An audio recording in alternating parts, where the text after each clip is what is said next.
This is my top 10 list of changes I want to see in Disney Infinity 3.0, the Toy Box.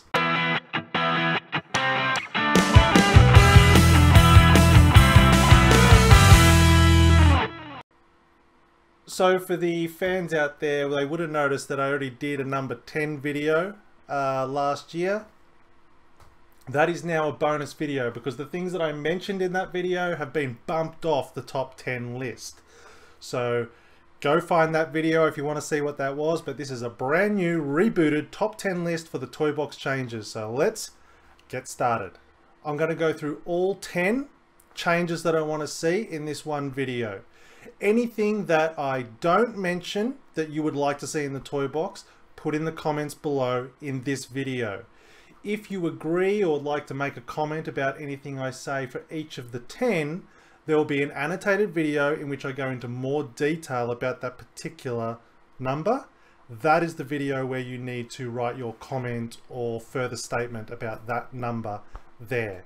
Then in later episodes of Inside Infinity podcast, which can be subscribed to up here, then I will discuss those comments that you made with the team and further this discussion.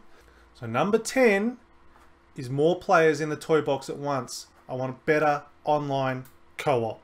So I want to go from 4, which it currently is now, to a minimum of 8. More would be better, but 8 allows us to do more interesting gameplay, I think. And better co-op Toy Box building. If we can have up to 8 people in a Toy Box at once. Online, obviously. We're obviously limited to 2 still on a offline, which is fine. Number 9. This one's a big one. I want to be able to bulk move objects in the Toy Box.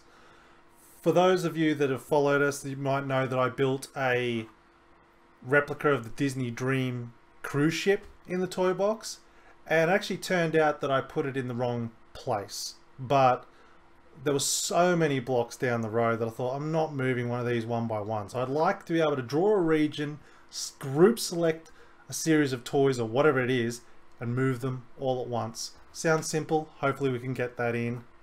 Let's make it happen. That's my number 9.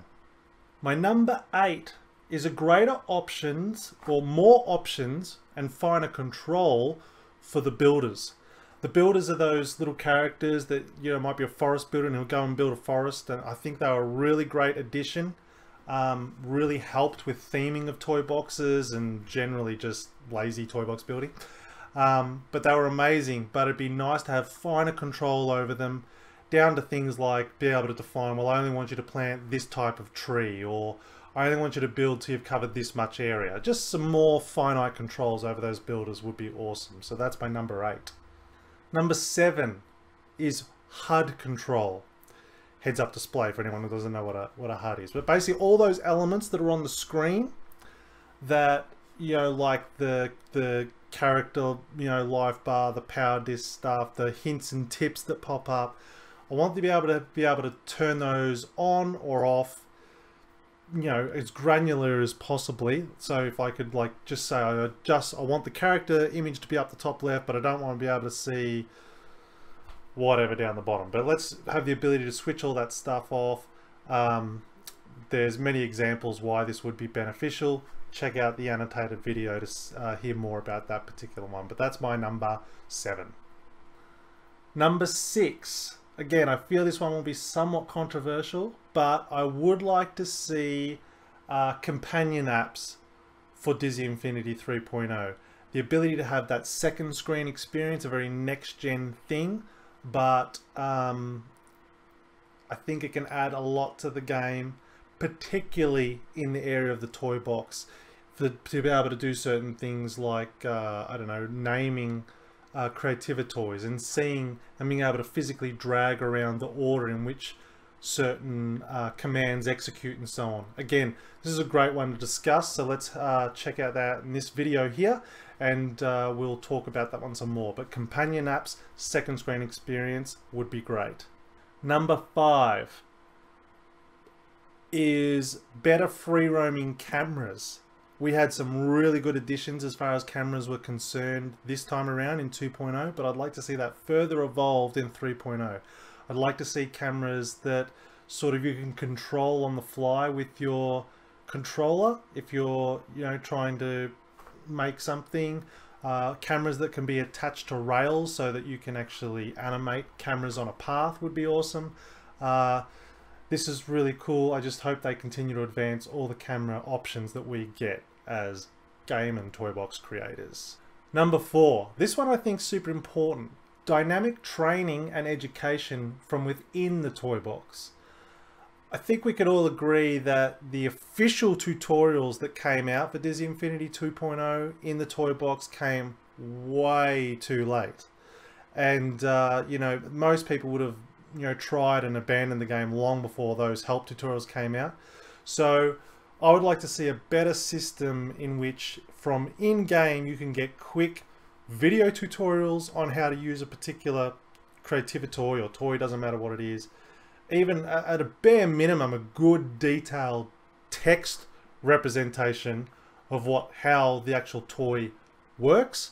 But ideally, I think a dynamic system would be awesome where the community you can draw upon the community to create educational content on how to use the toy box and have the community upvote the best of those tutorials so that they can be viewed in game so you don't have to leave.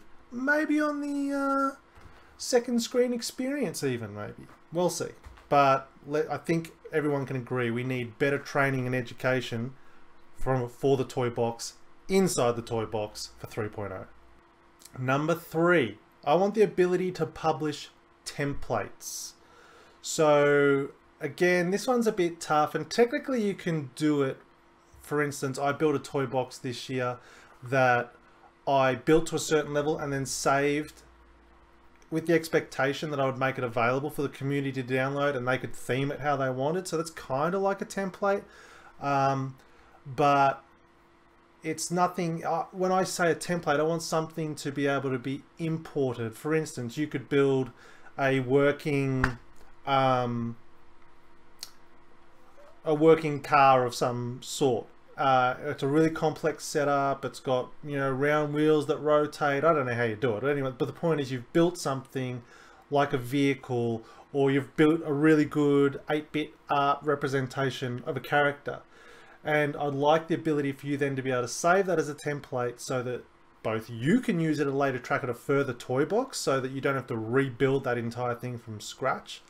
But more impressively, be able to publish that so that the community can download that template and use your 8-bit representation of Stitch or whatever it is in their toy box, saving them hours and hours of work and giving you the satisfaction of seeing your creation show up in other people's creative toy boxes.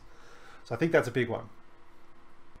Number 2, I think, well, let's just vote. Number 2 is I want to see interiors in the same toy box as the exteriors. I don't get why they needed to be separate in the first place.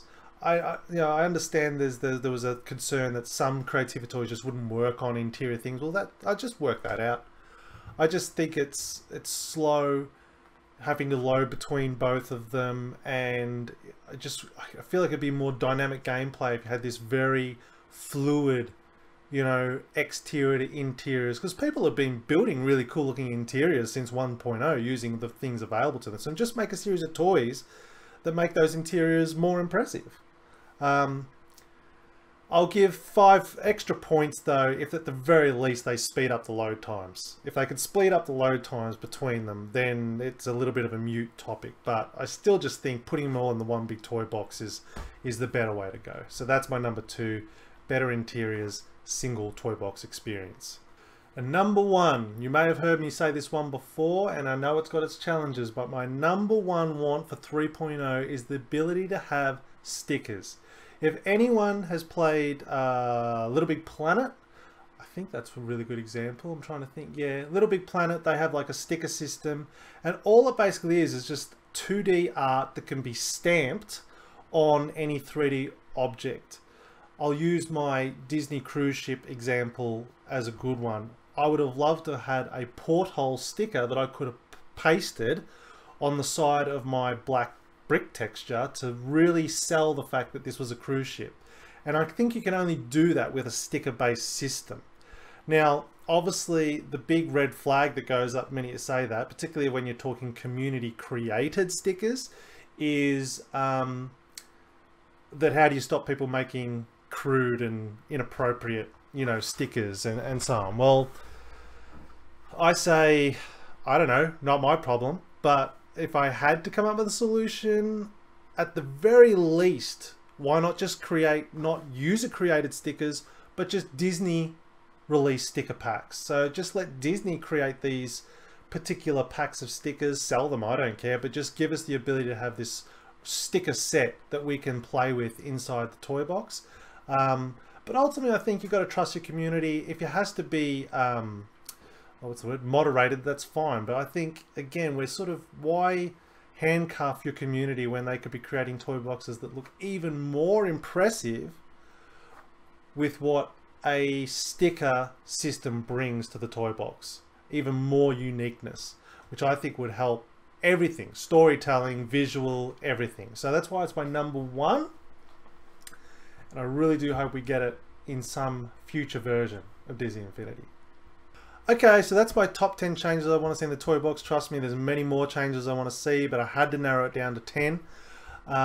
Remember, if there's anything I've missed out, put it in the comments on this video. If you want to make a comment on any of the 10 that I've said, or you want to tell me I'm an idiot for that decision, put that in the video that I annotated to. And if you watch this one before you watch the top 10 changes I want to see for the game, click over here and you can watch that video now. And thank you for watching, guys, and we will see you talking more about these things and changes we want to see in the next episode of the Inside Infinity podcast.